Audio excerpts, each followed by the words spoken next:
Jai Hind. Today the lecture of discussion is resolution, one topic in third unit of KCA 301. So what we are going to cover today is propositional logic, introduction to propositional logic, predicate calculus, reasoning, clause form and the rule of resolution. This is what we are going to cover today. So just with introduction of propositional logic, let us start with the topic. Propositional logic consists of logical values. The logical values could be true or false.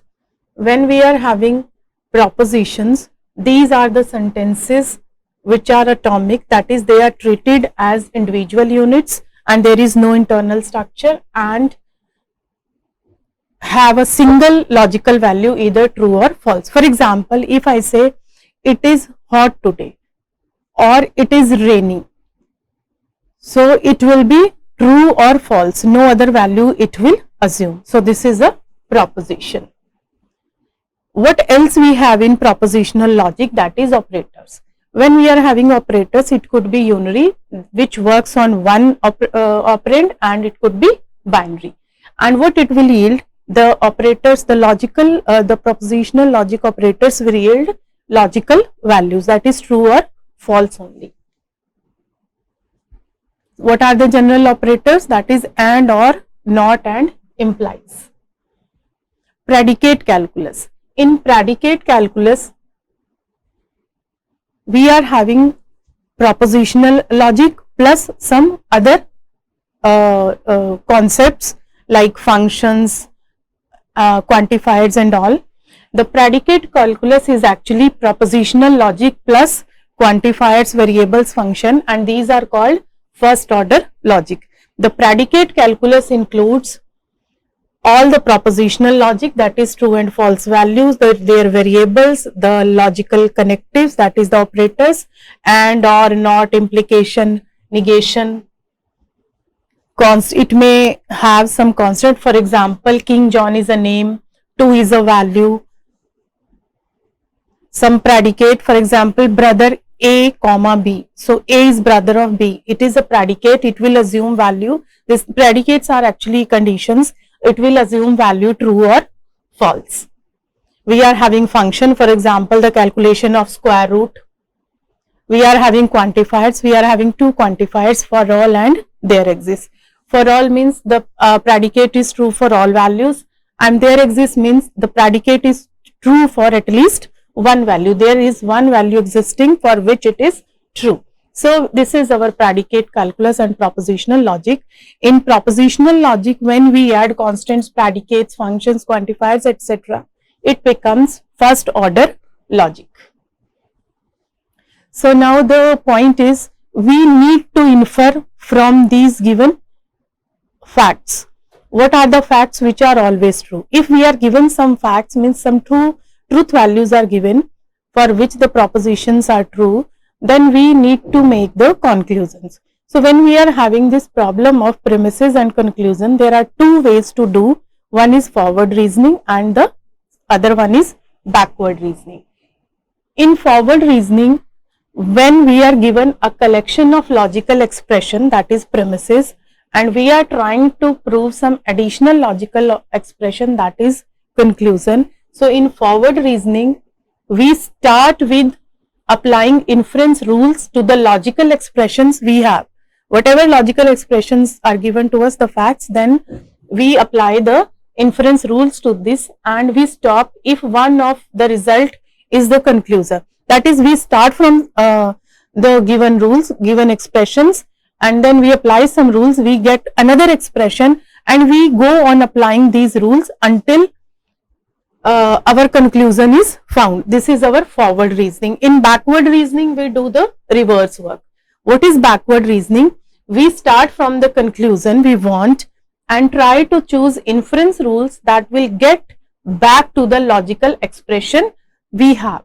So that is the point. Either we will start from the given logical expressions and we will reach to the conclusion, or we will start from the conclusion and we will apply the rules and we will get back some logical expression that are there in the fact base. So these are the two different ways to do the reasoning or inference, forward reasoning and backward reasoning. Now, the topic we are going to discuss today is resolution. So when we are having these premises and we have to find the conclusion from this, from the given premises we have to find the conclusion. Now the point is, when a human being applies these rules to the given logical expression, so what the human is directly able to find out the rule on which, by the human intelligence, that on what it should be, on which facts should be taken to apply the given rule. Or we are having number of rules, by human intelligence we are able to find out directly or decide directly that which rules we should take. But now that work we need to do from computer side. So now logic has to apply,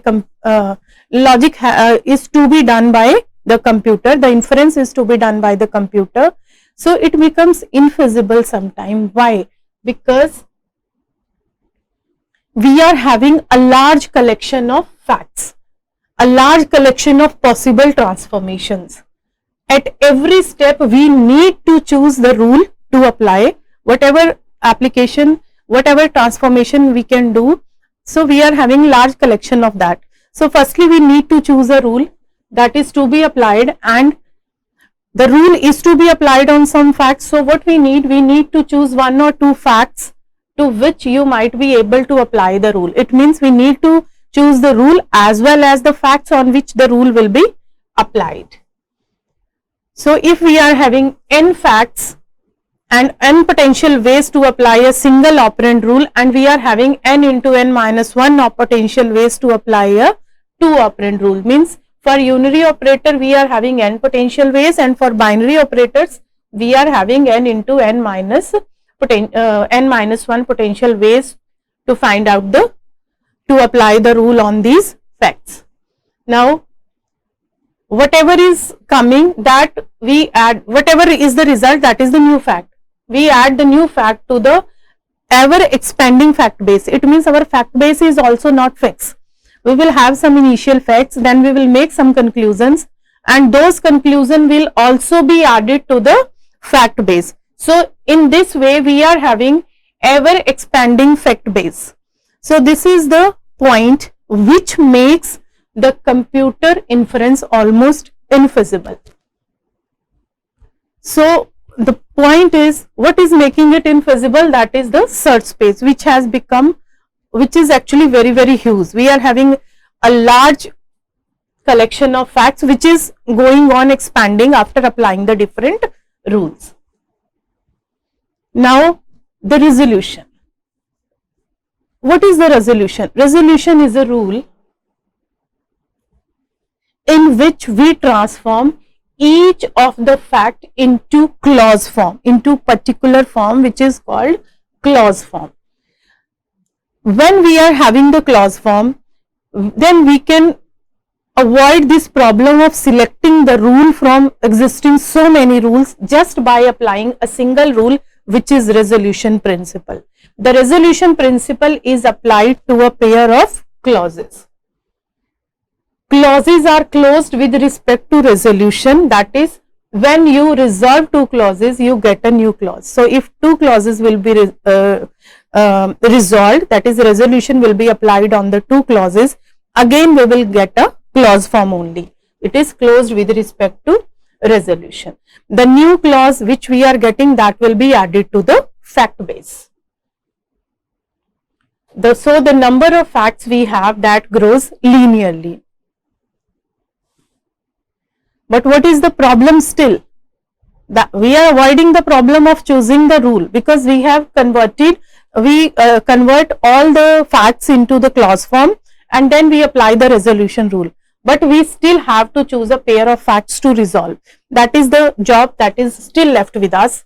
We now but never have to choose a rule, because there is only one, that is resolution. So the problem of selecting the rule has been removed by applying just one rule, that is resolution rule, and the resolution rule is applied to clause form, fact base. When we are having some facts which are expressed in predicate calculus and which are always true, valid, that are presumed to be true. So the collection of facts, such facts is called fact base. These facts are implicitly ANDed together. It means all are true, so their AND will be true.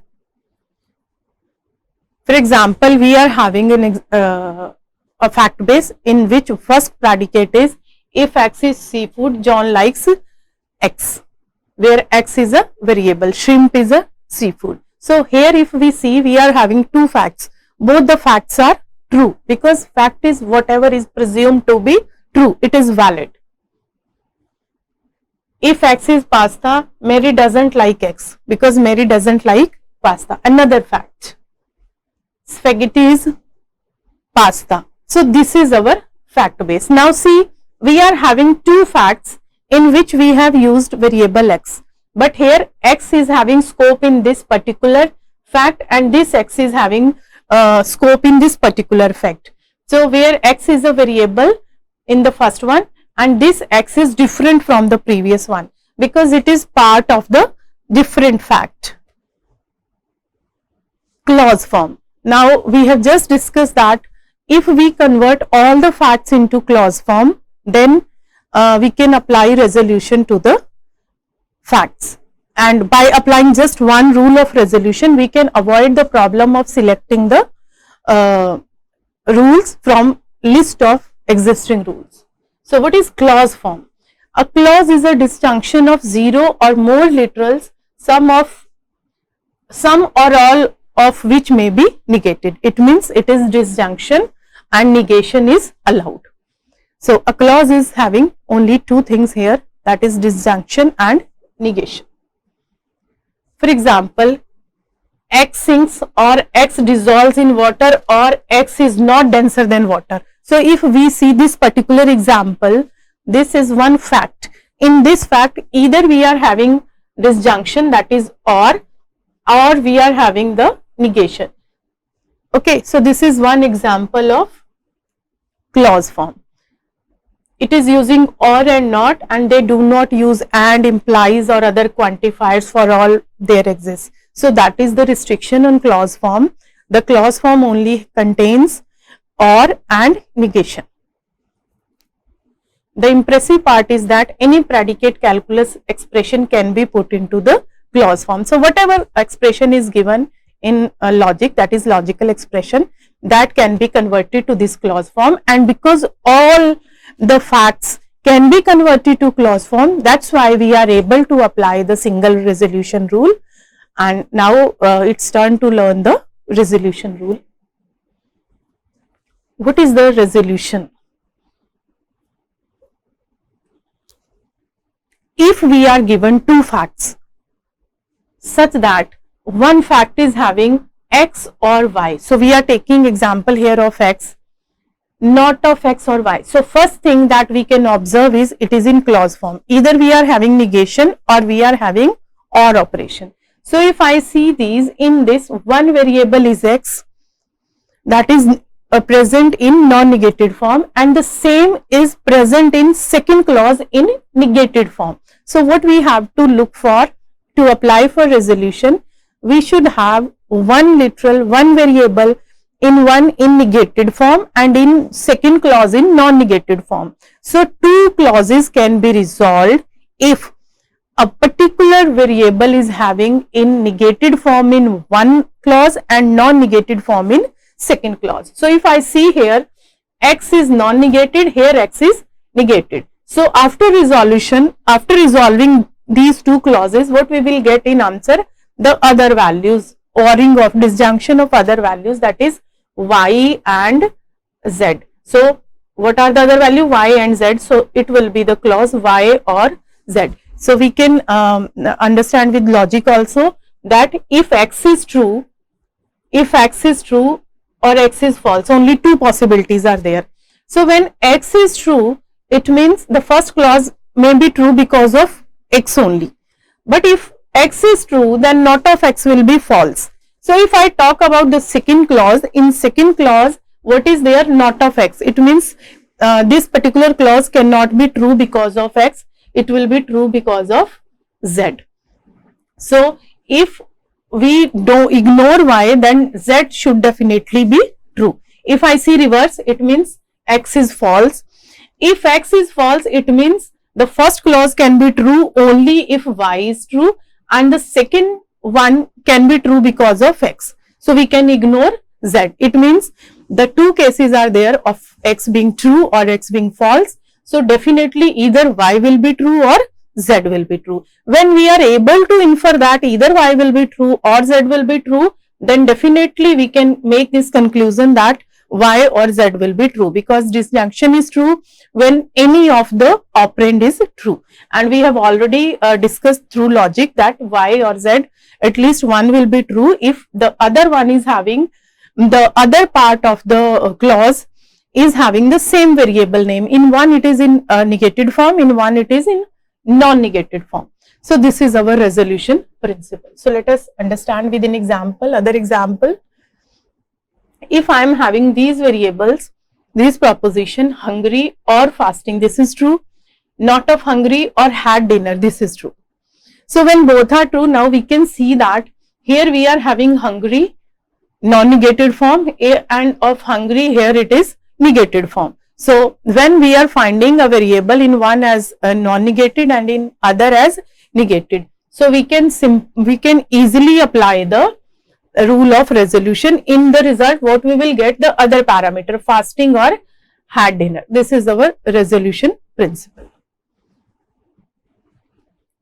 Now, to understand the concept of refutation, resolution, let us discuss the contradiction concept.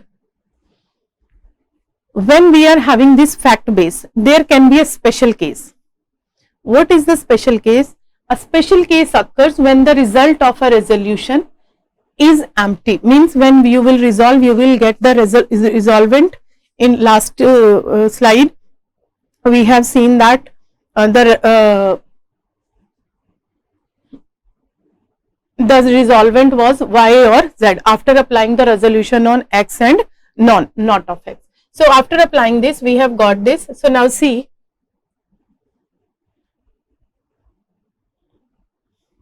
if we are having two clauses, see these are also clauses, because what is a clause in which there is only or negation, nothing else. So if I see here, I am having hungry non-negated and hungry second not hungry negated. So when I resolve on this, and because in this clause there is nothing else, so I am getting in answer nil.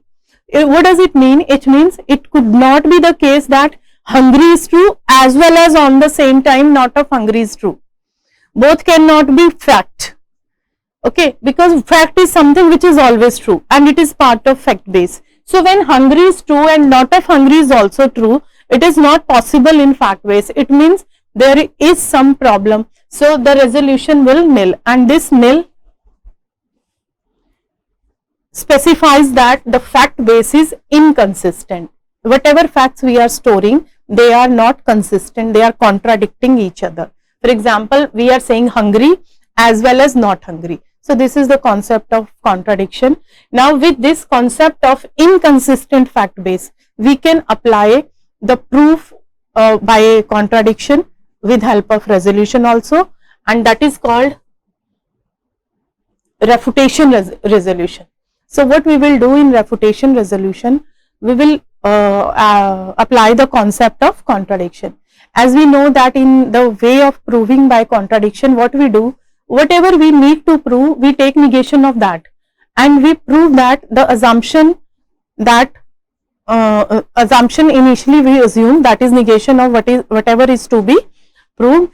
We prove at last that the assumption that we made was wrong. So the same is the concept with refutation resolution. It means we will use the concept of proof by contradiction with resolution. So when we have a lot of clauses, we want to focus our search on the thing we would like to prove. So whatever is to be proved, we will focus only on that, because there are a number of clauses and we have to decide what to prove. So what we can do, assume the fact base is consistent. When we are assuming that fact base is consistent, what does it mean? It means you cannot derive nil after applying the resolution. Now what will be the second point? What we need to do, add the negation of the thing we want to prove to the fact base,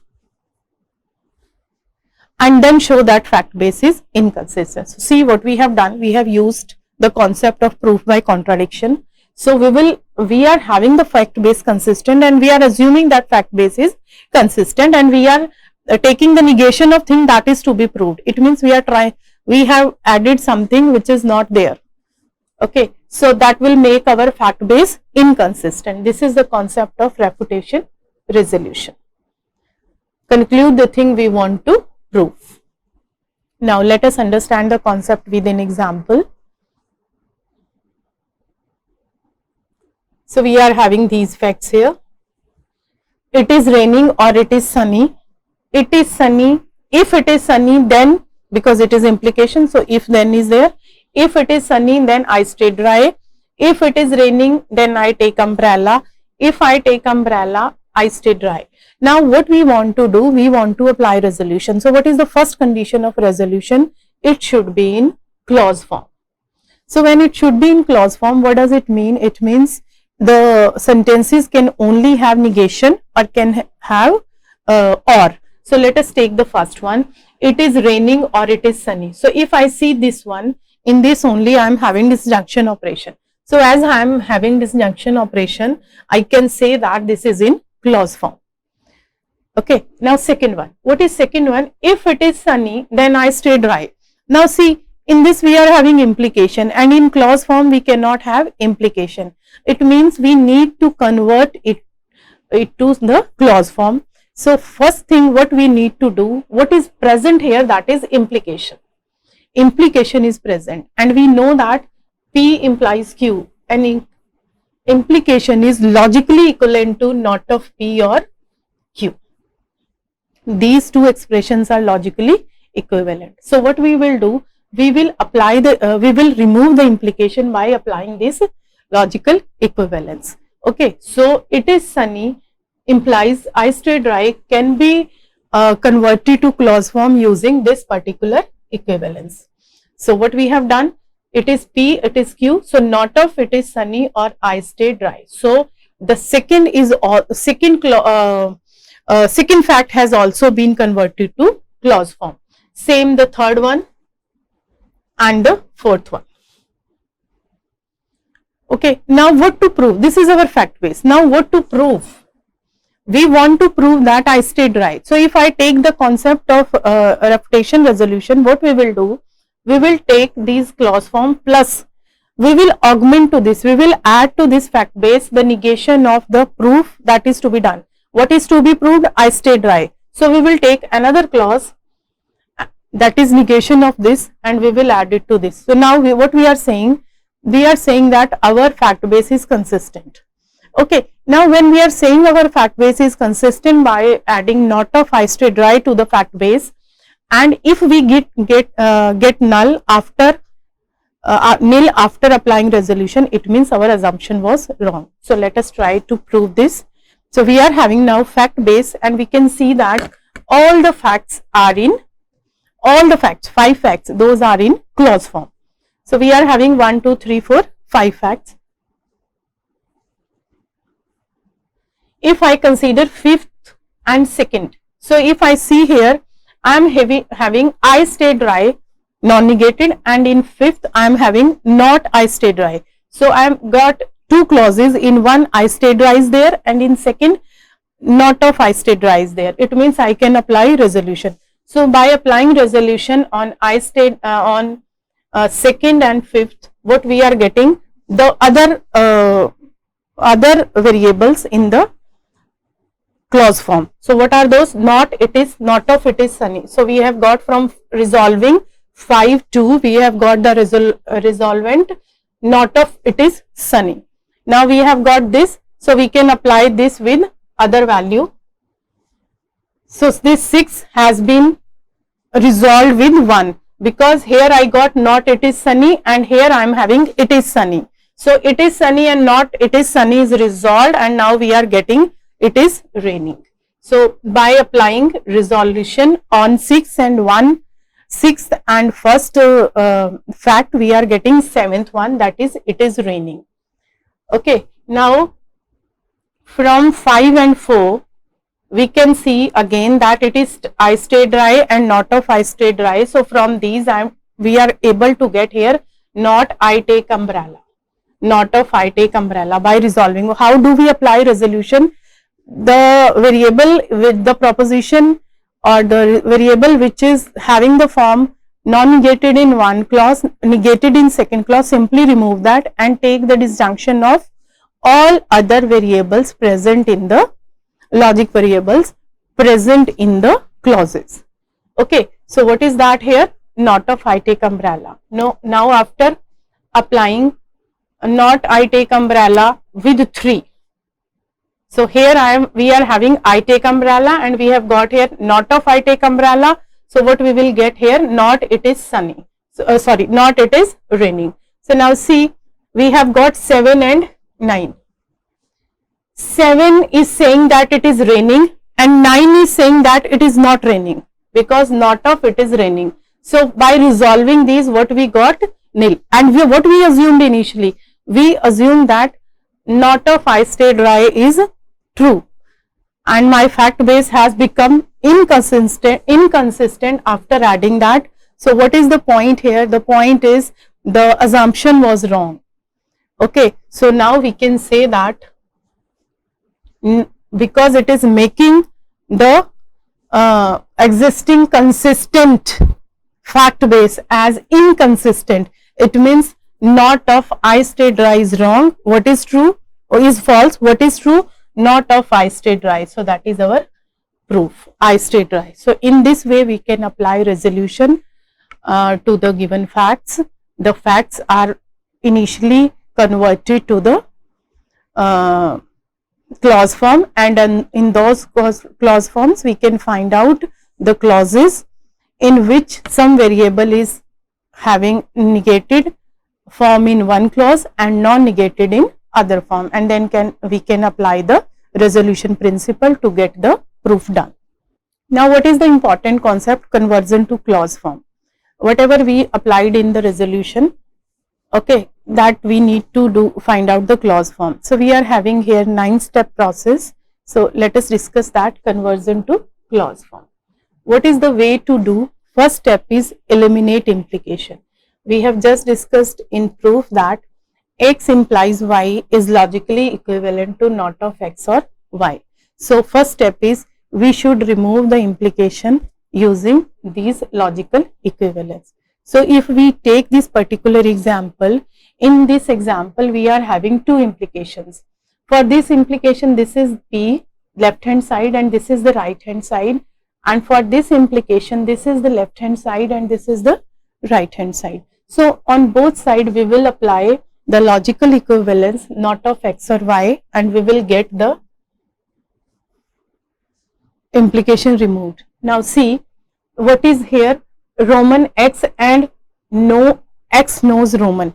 Okay, so what we have taken here, this is the left hand side, negation of this or the right hand side, that is the conclusion. Okay, now in second part here we are having implication. So this implication has been removed by applying not of there exists x hate yz or think crazy xy. So what we have done, we have removed the implication from the given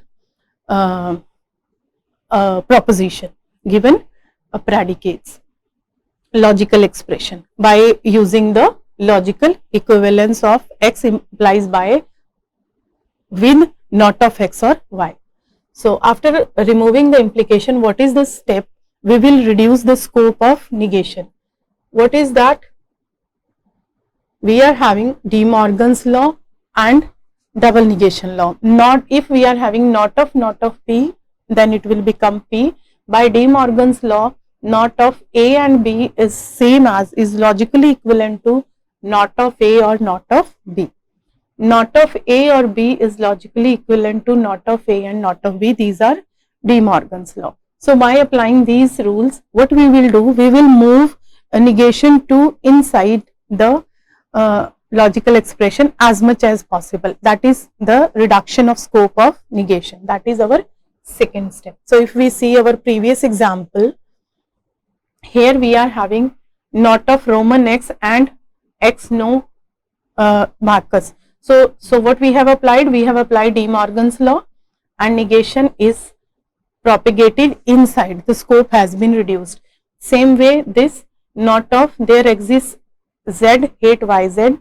So this rule has been applied, and we have got here for all Z not of hate YZ. So negation scope has been reduced. So firstly we need to remove the implication, then reduce the scope of negation. Now standardize variable apart. What the point is, if we are having expression, logical expression like this, that two variables are required and both are having the same name. So we will standardize, make the standard variables. It means the variable's name will be taken differently. So this X was having this scope, so we have converted it to, we have taken some other variable just to remove the ambiguity. So in the previous slide, in example, there was no case like that, and what is the aim for changing this? That is, confusion will be removed, ambiguity will be removed. Okay. Move quantifiers. Fourth step is move all the quantifiers to the left without changing their relative position. If we see here, we are having one quantifier which is already on the left, then I am having these two more quantifiers. So we will move these to the left. But now see, the order is important. For all X, for all Y, for all Z, the same order is to be maintained. So in fourth step, we will move all the quantifiers to the left. In our example, all the quantifiers are for all. Next is eliminate existential quantifier. In our example, we are not having any existential quantifier, but there may be some existential quantifier that is removed by Scolm function. If there exists X, then just pick one and call it X. Simply, if you are having there exists X Px, just take it Px dash. And if we are having existential quantifier under the scope of for all, so if we see there exists existential is under control of universal, so what we will have here, for all X there exists Y Pxy, so simply take the Scolm function. Scolm function. So what it is, Y is for this particular X. Okay, this way we can remove our existential quantifiers. In our example that we just took, in that all were for all. Okay. Now in next step 6, now we are left only with for universal quantifiers, and we know universal quantifier says that it is true for all. It means it is always true. When we know that it is always true, then we can drop the prefix. So prefix has been dropped.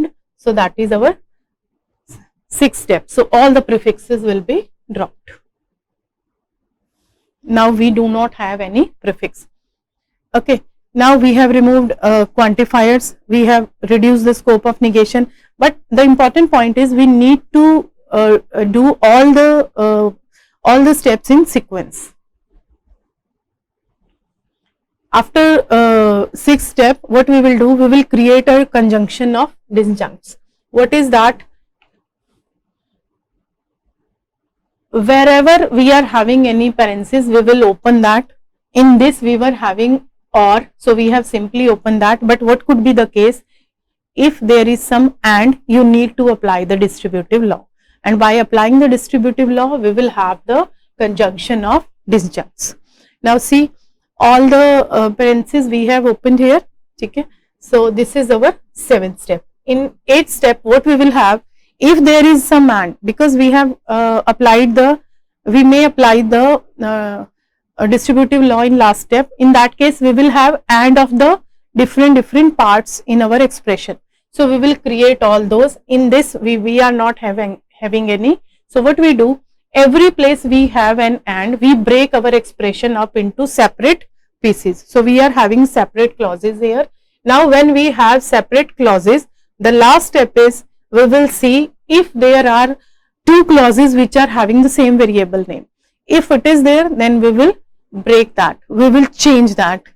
So rename variables so that no two clauses have the same variable. So these are the steps that changes any expression to a clause form. So this is our final result. If we see this, in this either we are having not or we are having or. Not and or are there, no other implication and anything is present, that we have removed systematically stepwise. So this is our final clause form. Any expression by applying these 9 steps can be converted to these. So in this particular lecture we have talked about the introduction to propositional logic, predicate logic. Then we talked about that we may require inferences, and for that inferences the computers uses a very powerful resolution rule. So we discussed about the resolution rule, and for resolution there is a requirement, a prerequisite, that your clauses, your expression should be in clause form. So we have discussed at last the steps to the 9 steps to convert any logical expression to clause form. Thank you. Jai.